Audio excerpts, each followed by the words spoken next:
समाज नवी मुंबई आयोजन कमिटीच्या वतीनं या ठिकाणी सर्वात अगोदर स्वागत करतो।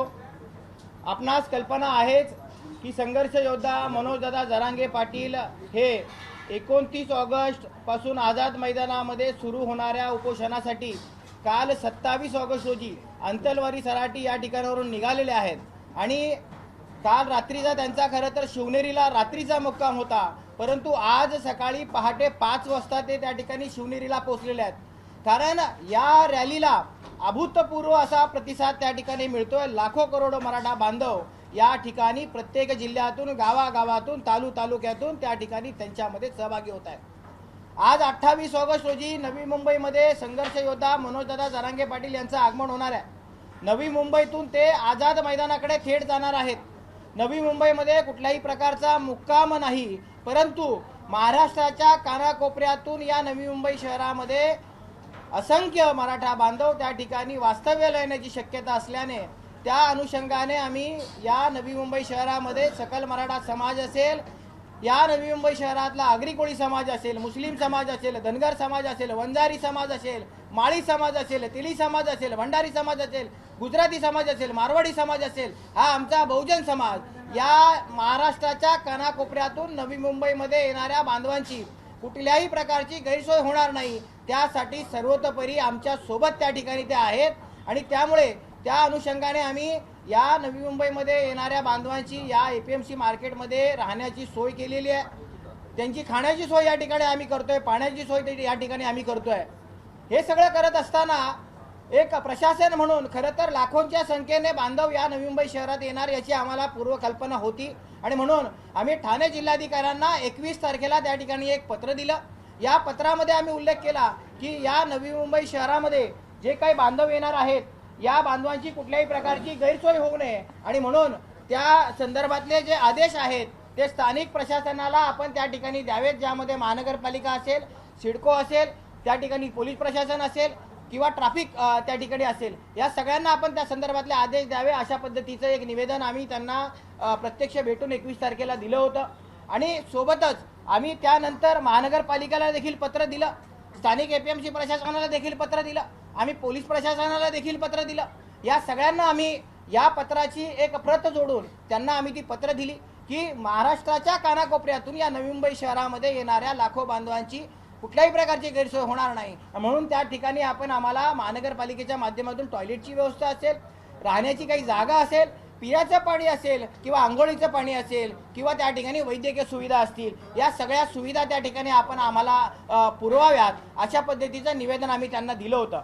खरं तर समाज म्हणून आणि या नवी मुंबई शहरातला नागरिक म्हणून, बहुजन म्हणून सगळेजण जरी मदत करत असले तरी दुर्दैवाची गोष्ट अशी आहे या एपीएमसी प्रशासनाने आम्हाला सहकार्य केलं, पोलीस प्रशासनाने आम्हाला सुरुवातीपासून सहकार्य केलं, परंतु आतापर्यंत आम्हाला या महानगरपालिकेकडून आम्ही पत्र दिल्यानंतर आजपर्यंत कुठल्याही प्रकारचा संदेश त्यांच्याकडून मिळाला नाही। येणाऱ्या बांधवांची सुविधा, नागरी सुविधा पुरवण्यासाठी आपण नेमका काय करणार आहात किंवा सिडको प्रशासन असेल हे नेमका काय करणार आहे, तर या संदर्भामध्ये आम्हाला कुठलीही त्या ठिकाणी अधिकृतपणे अजूनपर्यंत त्यांनी सहकार्य केलेलं नाही। जी चूक मागच्या वेळी केली तीच चूक कुठेतरी यावेळी हे प्रशासन करतंय। बरं, हे प्रशासन करतंय की सरकार हे सगळं करून आणतंय, हाही सगळ्यात मोठा प्रश्न आहे। त्यामुळे या आंदोलनाचा अंदाज खऱ्या अर्थाने या सरकारने घेतला नाही, या आंदोलनाला गांभीर्याने घेतलं नाही।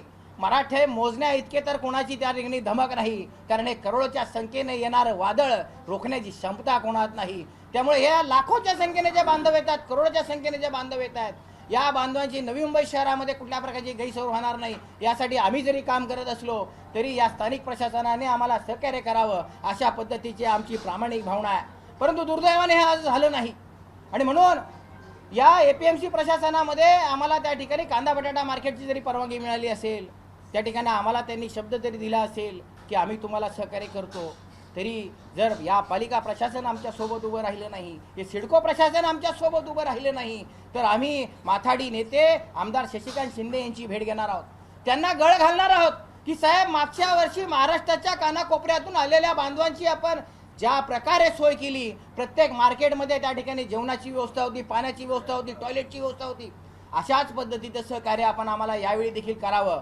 आम्ही आमच्या परीने सर्वतोपरी प्रयत्न केलेले आहेत। पण जर आम्ही कुठे कमी पडलो तर त्या ठिकाणी आपण आमच्या मदतीला धावून यावं, अशा पद्धतीचं एक आम्ही त्यांना भावनिक साथ घातलेली आहे आणि थोड्या वेळामध्ये आम्ही त्यांच्याशी चर्चा करणार आहोत आणि त्या संदर्भामध्ये त्यांच्याकडून नेमकं आम्हाला काय आश्वासन मिळतंय या संदर्भात आम्ही पाहणार आहोत. पण मला एक विश्वास आहे की मागच्या वेळी उभं राहिलेलं हे मार्केटमधले जे गुजराती बांधव असतील, मारवाडी बांधव असतील, आमचा माथाडी कामगार असेल, आमचा व्यापारी बांधव असेल, आमचा मापाडी असेल, या APMC प्रशासनामधला प्रत्येक घटक त्या ठिकाणी या नवी मुंबई शहरामध्ये येणाऱ्या बांधवांची गैरसोय होणार नाही यासाठी निश्चितपणे आमच्या सोबत उभा असेल असा विश्वास या ठिकाणी आम्हाला वाटतो आणि म्हणूनच याच विश्वासाने आम्ही त्यांना भेटणार आहोत. त्यामुळे पालिकेने काय करायचं त्या पालिकेने ठरवावं, सिडकोने काय करायचं ते सिडकोने ठरवावं. मराठा म्हणून आणि या नवी मुंबई शहरातला बहुजन समाज म्हणून येणारी बांधवांची या नवी मुंबईमध्ये कुठल्याही प्रकारची गैरसोय होणार नाही या पद्धतीचं आश्वासन आपल्या सर्व पत्रकार बांधवांच्या माध्यमातून महाराष्ट्राच्या कानाकोपऱ्यातून या नवी मुंबई शहरात येणाऱ्या मराठा बांधवांना या ठिकाणी आपणास देतो. महापालिका आणि सिडकोकडून त्यांनी काय सहकार्य करावं, कुठल्या प्रकारच्या सुविधा बघा, नवी मुंबई शहरामध्ये राहण्यासाठी बांधव येणार तर सिडकोने त्या ठिकाणी एक्झिबिशन सेंटर आहे त्या ठिकाणी उपलब्ध करून द्यावं, आगरी भवन असेल ते उपलब्ध करून द्यावं, त्यांच्याकडे ज्या जागा आहेत त्या उपलब्ध करून द्यावा, पार्किंगच्या व्यवस्थेसाठी त्यांनी त्या ठिकाणी मदत करावं. महानगरपालिकेने त्या ठिकाणी आम्हाला पाण्याची सुविधा द्या, पिण्याचं पाणी असेल, आंघोळीचं पाणी असेल, टॉयलेट असेल, वैद्यकीय सुविधा असेल, या सगळ्या सुविधा त्या ठिकाणी त्यांनी आम्हाला द्याव्यात असं आम्हाला त्या ठिकाणी त्यांच्याकडून सहकार्याची भावना अजूनही आहे. APMC प्रशासनाबरोबर ज्यावेळी चर्चा झाली या परिसरामध्ये येणाऱ्या बांधवांसाठी त्या ठिकाणी आम्ही सोय करू अशा पद्धतीचं त्यांनी एक आम्हाला आश्वासन त्या ठिकाणी दिलं होतं आणि निश्चितच ते आश्वासन पूर्ण करतील. कारण मागच्या वेळी त्यांनी या नवी मुंबईमध्ये सर्वांनी 2 दिवस लाखो मराठा बांधवांना त्या ठिकाणी खऱ्या अर्थाने अन्न, छत्र, निवारा आणि पाणी, हे टॉयलेट हे सगळं दिलं होतं. त्यामुळे ते यावेळी देखील आम्हाला मदत करते अशा पद्धतीची आम्हाला आशा आहे. ABP माझा, उघडा डोळे बघा नीट.